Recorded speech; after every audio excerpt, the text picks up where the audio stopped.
Hello, beautiful people. It's me again, sharing you another insightful video. Today's video is all about how to process your computed tomography or CT scan license here in Canada. The process is very long, but I will make it a short video because this is just to give you an idea of how an international educated medical radiation technologist can be able to obtain their CT certificate even if they're still outside Canada. For a more detailed information, you can go ahead and check the website of CAMRT. And again, disclaimer, this is just my own experience. I try to make my videos updated, but then again, the onus is in you to always do your due diligence. Before I start, don't forget to like, share, and subscribe to my channel so I can keep posting informative videos like this. Let's get started. If you are like me, who after passing the radiological technological exam pursued a certificate in CT even while still outside Canada, then you might wonder what are the requirements to it and if you're eligible for it too. Well, as per the CAMRT website, documentation required from international radiographers should be submitted via email, and these documents are notarized copy of diploma or degree or certificate from an entry-level education program, original letter from an entry-level education program verifying length of program to include both didactic and clinical components, and an attestation letter which you can get from their website. In addition, you also need to have a clinical advisor because they will sign the procedures that you have performed in the end.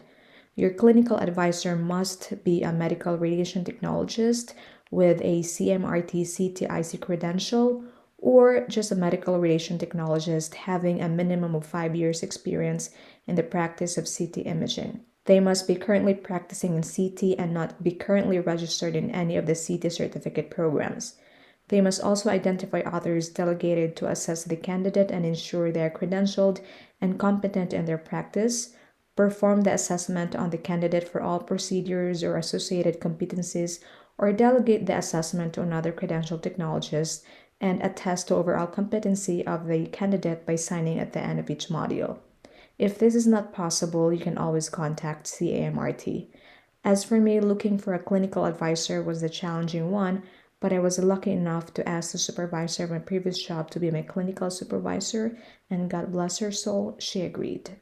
What are then the needed requirements that you must get from your clinical advisor if he or she is outside Canada? Well, they are a notarized copy of their credentials like their degree, diploma, or certificate, verification of experience, and the checklist. Both of the forms can be taken from the CMRT website. You must also make sure that you complete both the didactic and clinical components within a 5-year time frame.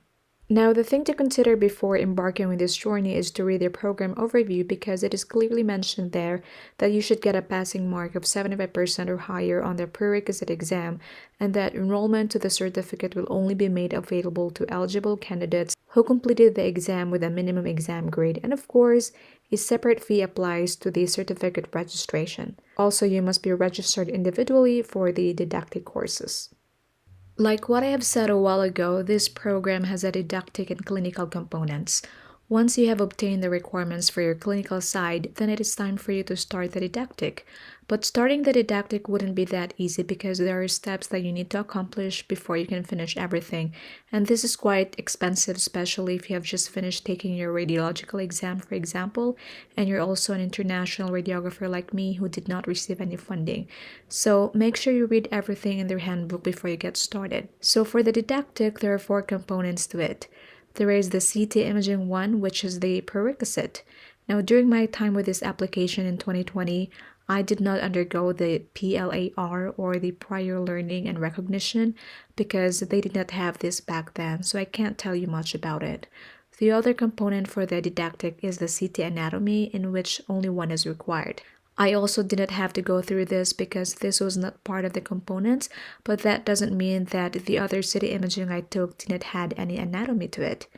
You also need to complete CT imaging 2 and 3 and then choose one of the quick self-studies either from CT colonography, cardiac, stroke, and perfusion. I chose cardiac because we had a lot of cases of it back then. Take note also that there is a post-quiz in which 75% or higher is needed. Finally, for the clinical, it was quite easy for me to work on it because I was already working in CT that time, so I was able to accomplish the requirements for the practicum.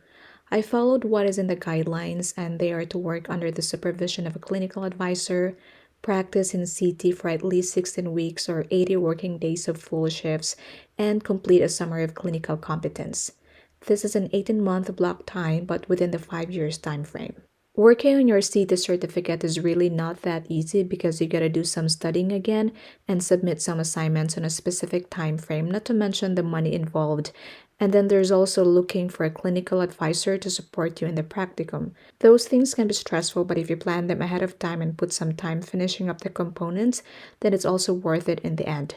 Just a little bit of information though before I end this video, that here in Canada, the pay gap between a CT technologist and an X-ray technologist is not that big. So before signing that contract, make sure that you know what the job descriptions are, because for me, working as a CT technologist and an X-ray technologist at the same time with only less increase is not worth the physical stress and exhaustion that you'll encounter along the way, because most hospitals here are swamped with patients, by the way. See you in my next vlog. Paalam!